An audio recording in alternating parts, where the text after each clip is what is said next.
नमस्कार किसान भाइयों, आशा करता हूँ आप लोगों की गेहूं की कटाई अच्छे से हो गई होगी और साथ में आपका गेहूं का उत्पादन बहुत अच्छा हुआ होगा। किसान भाइयों, अब आप ये बात सोच रहे होंगे कि गेहूं की कटाई हो चुकी है, अब खेत खाली हैं, तो उनमें कौन कौन सी फसलें बोई जा सकती हैं जिनसे हम अच्छा मुनाफा कमा लें। तो आज इस वीडियो में मैं आपको दो तरीके की फसल बताऊंगा। एक छोटी फसल होगी, दूसरी जो होगी बड़ी फसल होगी। छोटी फसलों में दो फसलें होंगी और बड़ी फसल में एक फसल होगी, जिनको आप अगर अपने खेतों में लगाते हैं तो आप एक अच्छा मुनाफा कमा लेंगे। तो नमस्कार किसान भाइयों, आप सबका स्वागत है हमारे YouTube चैनल किसान वाला जंक्शन में। अगर अभी तक आपने हमारे चैनल को लाइक और सब्सक्राइब नहीं किया है तो सब्सक्राइब कर लीजिए। साथ में अगर आपको वीडियो अच्छी लगती है तो वीडियो पे कमेंट और लाइक करिए। दूसरे किसान भाइयों के साथ इस चैनल को ज्यादा से ज्यादा शेयर करिए ताकि वो भी इस तरीके की वीडियो देखकर अपना लाभ उठा सकें। चलिए अब बात करते हैं फसलों के बारे में। तो मैं आपको सबसे पहले बताता हूँ दो छोटी फसलें जिनको आप अपने खेतों में लगाकर 50 से 60 दिनों में अच्छा मुनाफा कमा सकते हैं। तो जो पहली फसल आती है वो आती है मूंग दाल की फसल। किसान भाइयों, इस समय आप मूंग दाल की फसल अपने खाली खेतों में लगा सकते हैं। ये 50 से 60 दिनों की फसल होती है और इसमें लागत बहुत कम आता है। बस आपको इसमें कुछ बातों का ध्यान रखना होता है, जैसे जब गर्मी बढ़ती है तब आपको समय समय पर सिंचाई वगैरह करनी होती है, स्प्रे और खाद डालने होते हैं, कीटनाशकों और फंजीसाइड वगैरह का स्प्रे करना रहता है। बाद बाकी मूंग दाल का रेट हमेशा बहुत अच्छा मिलता है आपको मार्केट से, तो आप इस समय अपने खाली खेतों में मूंग दाल भी लगा सकते हैं। दूसरे नंबर पर जो फसल आती है वो आती है भिंडी की फसल। तो किसान भाइयों, आपके खेत खाली हैं तो आप भिंडी की फसल भी लगा सकते हैं। ये भी एक अच्छी फसल होती है, छोटे टाइम की फसल होती है और इसका मुनाफा बहुत ज्यादा होता है।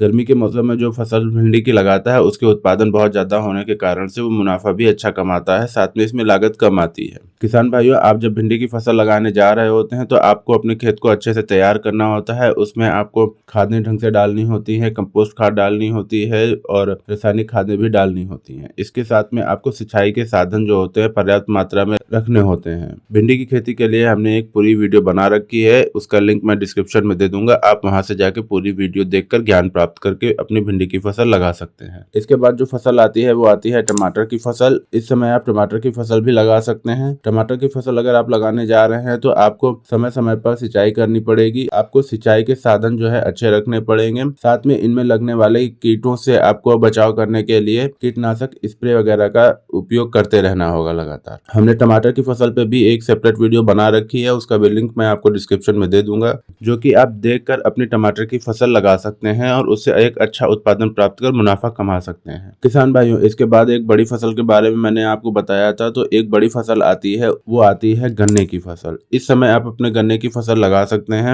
आपको इतना ध्यान रखना है कि गन्ने की फसल लगाते समय जो भी आप बीज के रूप में उपयोग कर रहे हैं उसका उपचार जरूर कर लीजिए। आप ऐसे बीजों का उपयोग करिए जिस खेत में कभी गन्ने में किसी तरीके का रोग नहीं आया था, उस बीज का उपयोग करिए ताकि आपकी गन्ने की फसल में किसी तरीके का रोग ना आए। ये एक लंबी फसल होती है लेकिन इस फसल में आपको मुनाफा बहुत ज्यादा होता है। गन्ने का रेट हमेशा बहुत अच्छा मिल जाता है मार्केट से। अलग अलग राज्यों में अलग अलग तरीके से रेट मिलते हैं, लेकिन हाँ, इसका रेट और इसका उत्पादन बहुत अच्छा होता है अगर आप इसे सही से करते हैं तो। किसान भाइयों, हमने आपको कुछ चुनिंदा फसलें बताई जो गेहूं की कटाई के बाद में आप अपने खेत में लगा सकते हैं और एक अच्छा मुनाफा कमा सकते हैं। किसान भाइयों, अगर आपको ये वीडियो अच्छी लगी है तो हमारे चैनल को लाइक सब्सक्राइब करिए। साथ में दूसरे किसानों के साथ में ये वीडियो शेयर करिए ताकि वो भी इस वीडियो को देखकर मुनाफा उठा सकें। धन्यवाद।